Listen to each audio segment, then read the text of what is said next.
It's all about safety.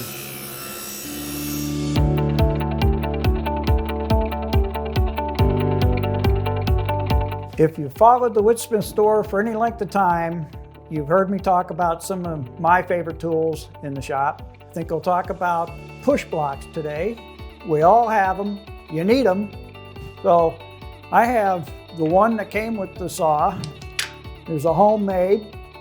Got one that I don't even know where it came from. And then one of my favorites is this one here. I probably use this one about 30% of the time. But the one that I use the most is this one. It's the MicroJig Ripper. Now don't get hung up on the colors here because it's an old one. It's pretty crusty. I've used it for years, but man, it works like a charm. So here's my new gripper. Looks a lot like the old gripper. It's all yellow. Works just the same. What I use this for the most is when I run a rabbit, dado, or a groove. I will use this all the time. And the reason for that is that with the gripper, I can get good, even downward pressure and inward pressure as I run that workpiece through the blade. So I always get a good flat bottom cut when I'm done. And this is where the magic happens. This is called a grip traction. And this is what grips that wood and you're able to push it through with no problems and making a good, clean cut. So another task that I'll use the gripper on is when I'm ripping boards that the distance between the blade and the fence is going to be just a little bit too close for comfort.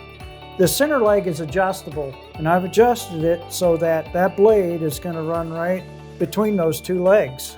So I'll be able to keep downward pressure and inward pressure as I make that rip cut. So another thing I really like the gripper for is if I need to cut some thin strips. Position that board, I bring the gripper in. I want to make sure that this 1/4 inch leg will clear that blade, and there it does. But we're not through there because this is still a bit unstable, so it has a balance support to it that I'll drop down, tighten it up, and then I'm steady and ready to go. If in fact I wanted to cut something less than 1/4 inch, they do make an accessory leg that is 1/8 inch, and I actually use that quite a bit in my own projects.